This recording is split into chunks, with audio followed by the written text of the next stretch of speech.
Hey y'all, my name is Joshua and I help parents break generational patterns, hurtful patterns, and turn them into deeper emotional connections with their children. Let's get to it. Let's talk about the 10 hidden reasons kids leave and what you can do right now to keep them close. Reason number 1, they don't feel heard or understood. The first gift you can give is your ear. Slow down and listen without trying to fix them, because at the end of the day, they're growing into someone who's going to have to solve their own problems. And when you listen, their brain can have an opportunity to process what is happening. And they can have an opportunity to call you in for support. Number 2, emotional or physical neglect. Small daily moments of presence mean more than any big gesture that may be coming from one of your hard places, maybe coming from the hard day you have had, or honestly, the hard life you've had. And a lot of the times we may be repeating the same systems and structures, patterns that our parents have done themselves.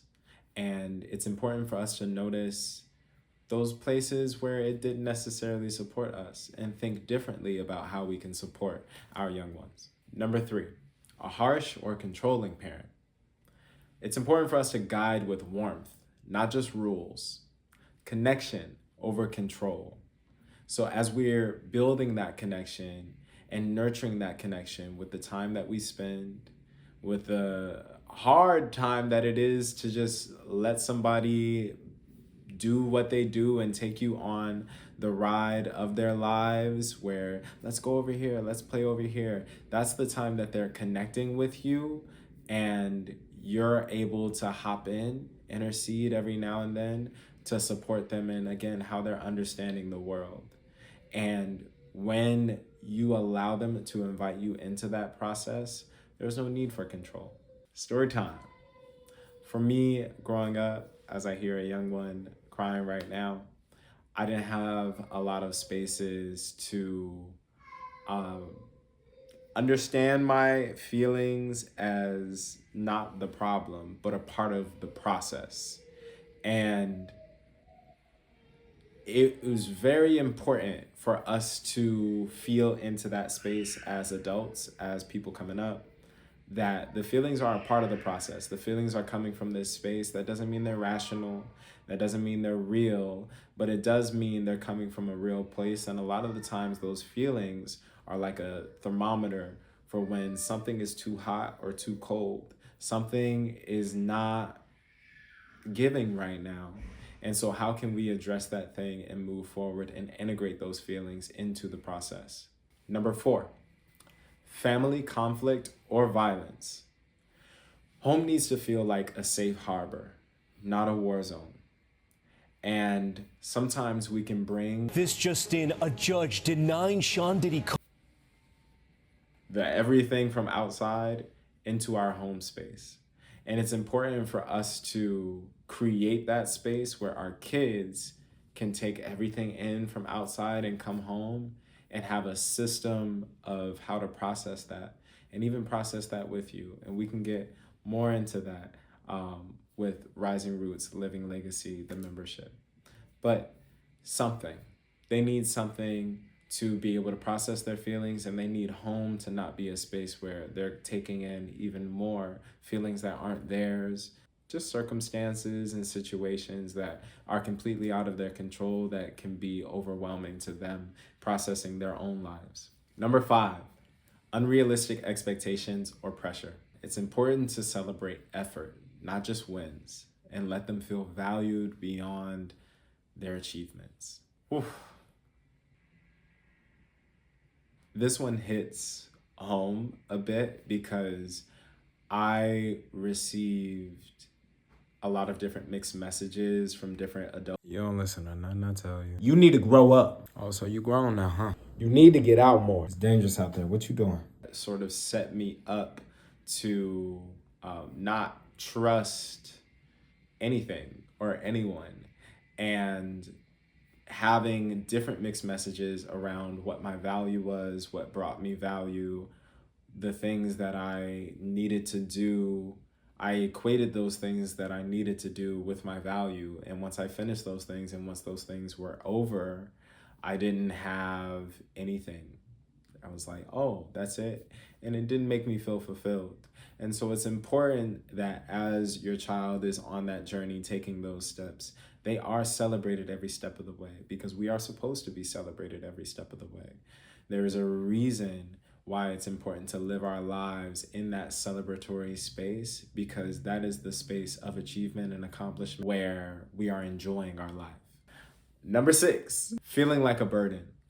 It's important to remind them that they are enough and they belong here. Story time again. Oftentimes in interactions with my father, I was posed as the problem. My actions from 1, 2, 3, 4, 5, even 6 years ago, at a time of certain conversations that pointed me out as the problem and me out as the issue, which inevitably made me feel like I didn't belong. And it's important to position responsibility, and it's also important to position love at the forefront. If responsibility is the key, love is the building. Responsibility is a part of love.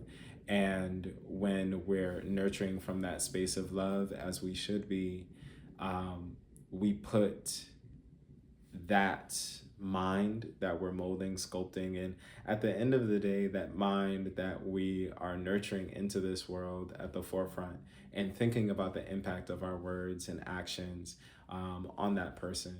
And we want to make sure that we are speaking to them. I love you. You good? Come on. You good? Let's go. Yeah, for sure. No, don't even worry about it. Yeah, I know.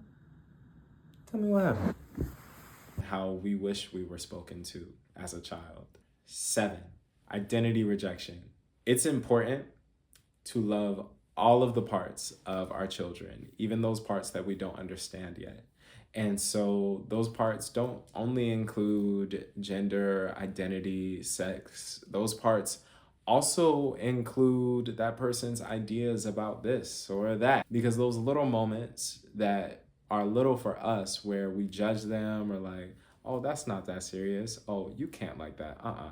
Those little moments where we do that plant little seeds of deception that cause that person to doubt themselves in the long run. That seed grows, And here at Rising Roots, we want to focus on pruning the garden and nurturing and replanting some things in there that affirm that person's existence, that person's confidence, and that person's livelihood, and how they feel about themselves, but moreover, how they feel about the creations that they put into the world, and those creations' viability to bear fruit for themselves. That's their ability to nurture themselves, their ability to take care of themselves. Number 8, substance use or mental health struggles. It's important for us to be the place where they can struggle safely rather than hide. And in order for that to happen, this leads back to something we've already discussed. In order for that to happen, our children need to be able to show you the struggle. Ow. And it will look ugly. And they will say all of the things. And you may not have the answer. And that's where you seek help from wherever is best in the context of, the ability or the expertise that you have. But once they have that space, if they have that space to struggle in front of you and not hide from you, and know that you are a part of that space, even if you can share information that empathizes with their situation, that is the space that is going to nurture them in the long run. No matter what they're going through, show them who you are so they can see who they are. And even more, see who they are becoming. But number 9, seeking independence too early. If we foster independence in the household, they won't need to seek independence early, And there are ways that we can go a little overboard with this. You need to have a job and you need to do all these chores. and you need to make sure these bills are paid, and boom, boom, boom. There are things that can be too much. However, there are ways we can foster responsibility, lean things in, lean things out. Let's have a job for 6 months, boom, boom, boom. And now let's figure out how to take care of some bills. What does this look like? How do you set this up? Now let's figure out how to set up some invoices, something that I'm really grateful that my father did. Mine that let me know that, oh, as frustrating as this is, I am capable of doing these things in the real world. And these are real world things I'm going to be doing. Hello, hello. Thank you so much for dedicating so much time to this video. Please feel free to like, share, subscribe. Also, if you comment Apple, that'll be a sweet discount to you for the Living Legacy membership. Thank you so much for your time. Keep watching. Number 10, peer or online influence. If you stay curious about them, connection beats control every time. I'm slurring my words. One of my kids, he's a content creator, and his parents didn't really know too much about the content he created, and this happens for a couple of reasons. With this particular child, there was a rupture. He's adopted, so there was a rupture in trust. So there may be a rupture in trust, or the language we may have as adults around a particular subject may have that child rationalizing that, oh, I can't talk about this with you. Oh, I can't bring this to you. So it's important for us to be mindful about our language around things. It's important for us to be mindful around the trust that we're building as our child is growing up. Open those doors.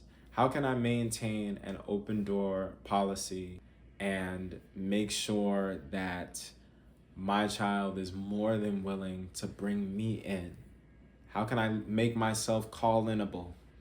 Hey, I need help with this. Hey, I need help with this. Hey, can you take a look at this? Can I share this with you? How can I make myself call-inable? How can I be exuberant, like overly excited about everything my child has to offer or creates, so they know how valuable the things that they put into the world are? Because at the end of they're going to be doing that. They're going to be putting things into the world, whether it be, okay, they choose this career, whether it be, okay, they choose to create this music, create this content, create this food. They're going to be putting things into the world. And that seed that you plant of excitement and joy is going to blossom into a beautiful tree. And you're going to watch it grow even closer and home with you, because you did these 10 things. Those are the 10 things you can do to contradict the 10 things, the 10 reasons that children leave home.